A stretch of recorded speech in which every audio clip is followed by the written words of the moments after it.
Good morning. Ngasigi card ki message happy thing minner se ko. Ada ngasi se nomaijing ore ko nomaijing se ko na number da hara na 156 se EBI ko angel number se 156 se akoi gi khud left kum bada EBI ko blue color gi pen gum bane biyo black ti sin bi gano ko tai color di loina bodi ya ado blue dum sin ge shwe ko blue sina hadi common oina hadi dum loina leina bane na mi kuding gi manakta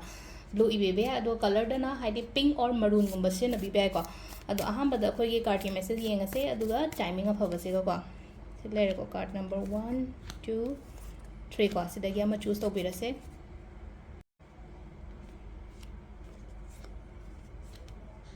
Ngasi di 1 se katang negative oina lai ko. Hai di dum yengjen bayam ba khot pa hai tare ko. Dumaina gumba hai tar yengjen bayam ba energy phataba gumba lei bu khot pa hai tare ko dumaina. Aduduna hai di wakan se katang hai tar cleansing gumba to buyo hai di nungdang horen thaba hala kan ta gumba hai tare ko sum mi na yengjen lakpa khotcha lakpa adumba mayam do changdana ba cleansing to ba hai ra di kamaina no hai kan se da khoi gi nungdaram halaga iruza matamda salt kumba hapani khangde ko smudging tawbani khangde hade koina du kumba kai gumba hai tar ai thadokpa hai tare ko horen tumam dai da kai da dumaina gumba tawba yai aduga hai tare ko sum chaba thakpa se ko hai di aina kitang doubt labor oiraga di ko chabi gano ngasi se pot se sum mina ga pirakpa ga da ga su lei na ko hai pet adumaina tawba da hai tare adumba gumba su lei ko aduga isha yo na so hai di phatte hai ba pot se ai adu ma su consume tawba ya te ko hai di ai se hoji kai no ma da hai tare ko hai di ai se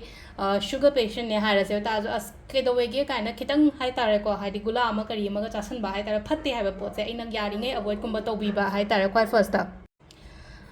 aduga mathangi ani shubagi sina ko hadi sum nungai taba gumba sum khallaga dum lei ko ado lei gano hadi mamang da nungai gi taba ngarang nungai gi taba naha nungai gi bodo hadi khanjalaga lei ga taba matam nate let go to hollo to biyo aduga chalhan gro agi nungai taba mayam do loina release to hon gi ba khot ki ba hai tare ko number 3 sina ko hadi charat lai ko charat se phai ko dum hai tare ko charat se positive oi ba card gumba dum oi ba ai gi damak te isa gi damak ta lepo khot patam ba hai tare ko hadi ai gi point of view thamba aina pami ba aina tauge na khalli ba dum mayam do phong do kuiba hai di mina dominate to honda ba hai tare ko aina kaino ma khan ma tam da mingon sida hai tare ko ai gi mung natraga hai tare any kind of id person ni khangde ai gi colleague ni khangde hai di to honing da ba yai ba adum ma mayam do hai ta moi to honing do so aina tauge hai na khalaga di adu to bi ba ko ado sida le ko card message na ko ai timing sai pe hajar age timing sina ayuk ki pung taruka minute kun 38 dagi na ko 38 ga minute 38 phong le re dagi mu baroga minute nifu mari dagi na pung ani ga minute keno tara ga nipan phom le re ko dagi manga ga minute kun mari dagi na nungdangi mapan ga minute nifu mari phom le re ko dagi nungdang atheng ba hinge na baroga minute kun 35 dagi na ani ga minute manga phom le re dagi atheng ba gi na mu ahum ga minute kun 32 dagi na nungalam dagi mariga minute yankai mapan phawam lere ko sisina akoi gi ngasi gi oina afaba timing ko adu sida lere ngasi gi card message se adu aina gra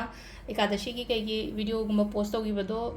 adum keno tawbiyo ko hadi ketang follow tawraga hai tare ko adum keno fasting gumba tawbo oiro fasting tawdabo oiraga su khoiram ba khopa ka chu akai ba kemta leite ko asilere ngasi video se ma'am thank you